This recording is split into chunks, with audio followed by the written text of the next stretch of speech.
I'm glad I waited to review these two together. Episode 4 of Monarch Legacy of Monsters beat me up and left me for dead in a back alley. Episode 5 appeared bathed in golden light and helped me to my feet, sucked me off, then ran away, leaving me very confused as to what just happened. That's my experience watching these two episodes one after the other. They are so different from one another, it's hard to accept that they belong to the same show. I can only hope that episode 5 is a sign of things to come, and if it keeps up, I might have to start recommending the show to people. Allow me to explain.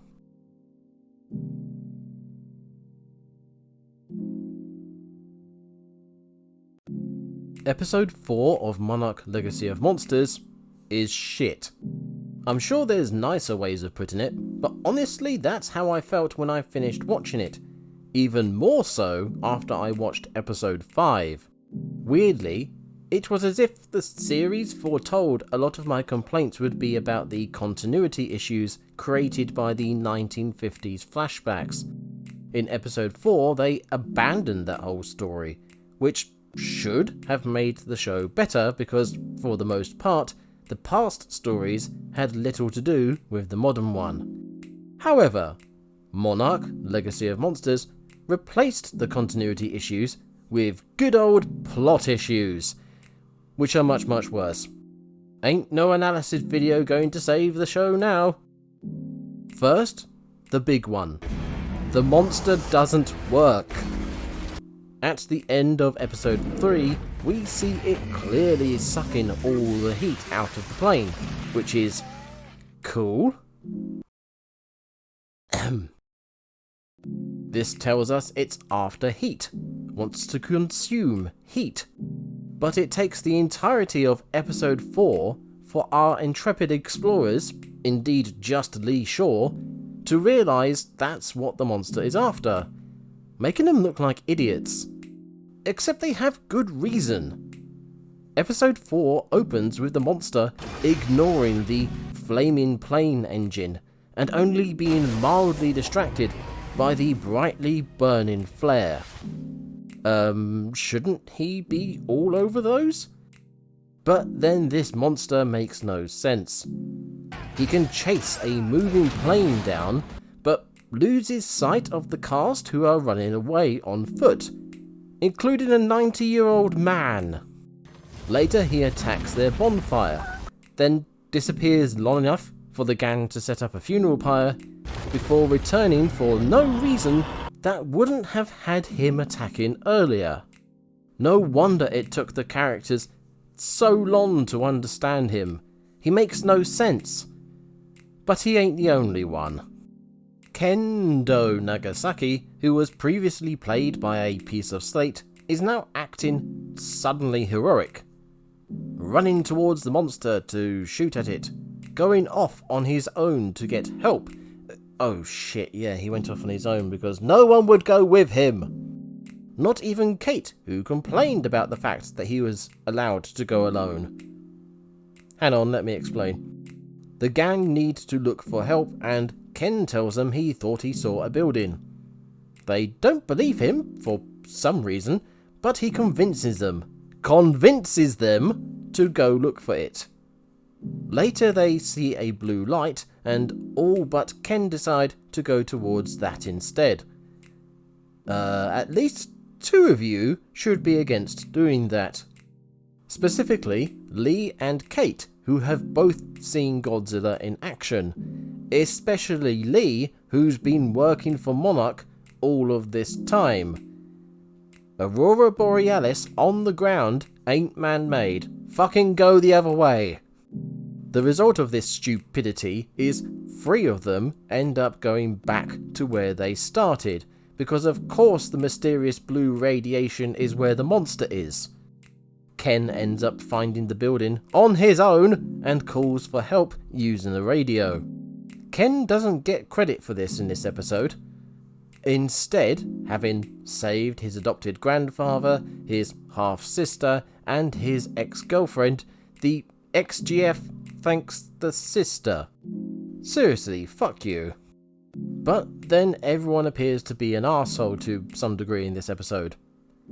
I was even originally going to call my review of episode 4 Art and Arseholes. But character issues are a small complaint compared to everything else. I haven't even mentioned the shavings yet.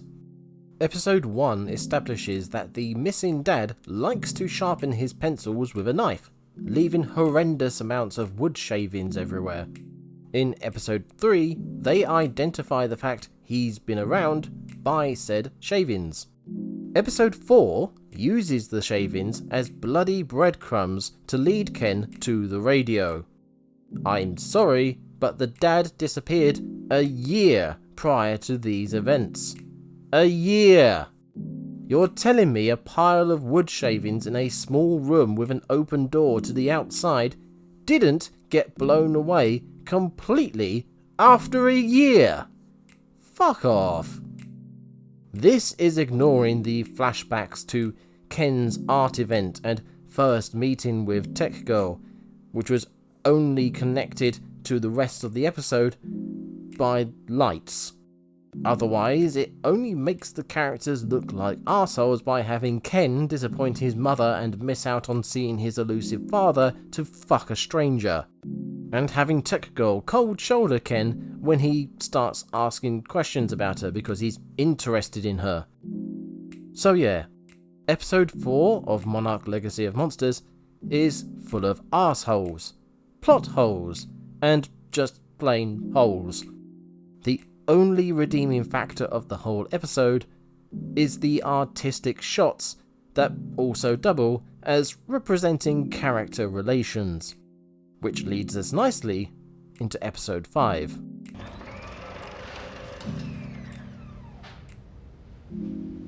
Lee Shaw is a literal shadow of his former self. At least that's what's being suggested here, and based on this episode, I'm interested to see if that ends up being true.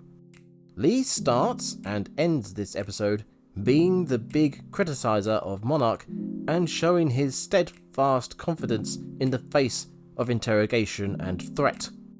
In a few moments, he went from this bemusing old fuddy-duddy leading a bunch of kids on an adventure to a truly impactful personality. What I also like about his exchanges is the back and forth nature of them. Doing what Monarch does best. And what's that, Colonel? Nothing. And traipsing around the globe with Hiroshi Randa's kids. That's doing something. Those kids have already survived more situations than half the people you got working in your field out there. And you nearly got them killed. Oh, they're a lot tougher than you think. Not so much. This isn't a bad writer ruining a piece of media by trying to push an indoctrinating policy into an unrelated experience. This is good writing, and episode 5 is full of it. The tech girl gets some proper character given to her here.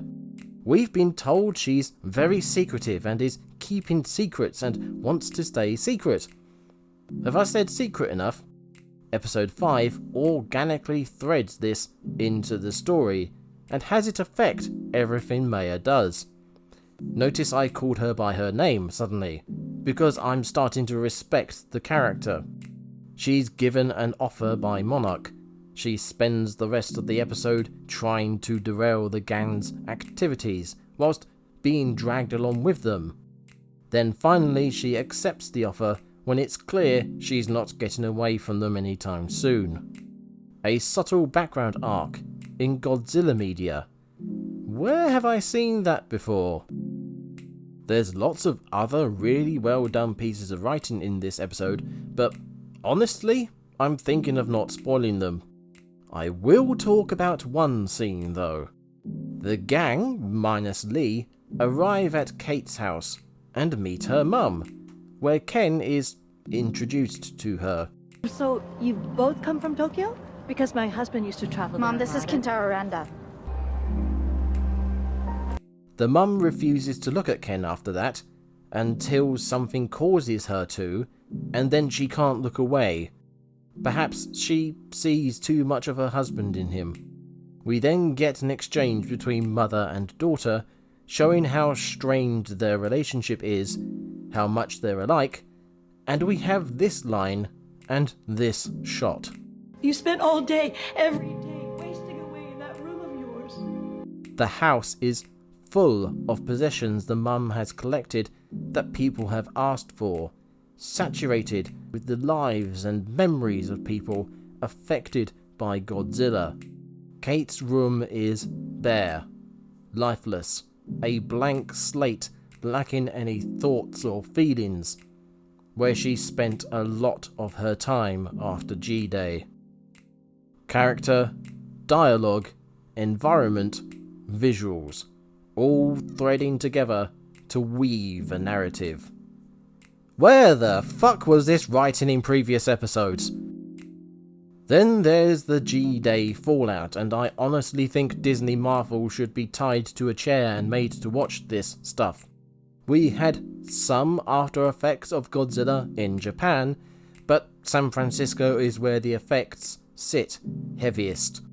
The displacement, the ruins, and for once in this show, the flashbacks to very relevant events. How can anyone believe this is fake? It's easier than waking up every day and thinking. At any moment, the same could happen to you. My dad said it's a hoax to burst the real estate balloon. Miss Randa, are they coming here next? I saw a video the other day, a pretty crap one actually, expositing the notion this series is all about parallels. Up until this episode I would have said that was rubbish, but episode 5 really does feel like a parallel episode, with Kentaro experiencing the negativity Kate felt and dealing with it his way, ultimately leading to the sharing of, well, shared experiences. Dad would sing these cheesy commercials. Make a serious time to listen to me face and then do something so silly. Dad. This episode was all about exploring conflict, examining it, dealing with it, solving it badly. Who wrote this episode? Where were they before? Can they stay and make more, please? I'm not saying this episode is perfect, far from, but bloody hell, it's so much better. Here's to hoping the rest of the series holds the line. Hello, editing me here. This video took longer to come out than it should have due to some technical issues with Apple TV, also some software cock-ups, and I was setting up some new hardware. Incidentally, I'm now poor, again, if you want to donate to Patreon, maybe? Ignoring all of that, I wanted to throw a few extra bits and bobs in at the end here, to do with episode 5, specifically. There's a lot of writing tricks repeated from previous episodes in episode 5, but they are done well and impactfully. There's a couple of cheap jokes as well, but good cheap jokes. And there's something Kate does that mirrors something her dad did, which may or may not be informing some of her previous reactions. As I said before, I get the feeling these characters have been written backwards, and the closer to the end we get, the better they become. More evidence of good writing is the little details in non-recurring characters like the soldier banter and the mum co-worker relationship. They mean nothing to the greater story, but it's attention to detail like this that fills out the world just that little bit more. And there's a reference to episode 4 as if the audience didn't know about it, making me wonder if there's segregation between narratives, like there's a writer for each part and they aren't necessarily talking to each other. Something that's not unique to this series. Right, that's it, all done. See you again for the next one, which may be another double review, because Godzilla -1 comes out this Friday in the UK. Woot! Last but not least, thank you for watching.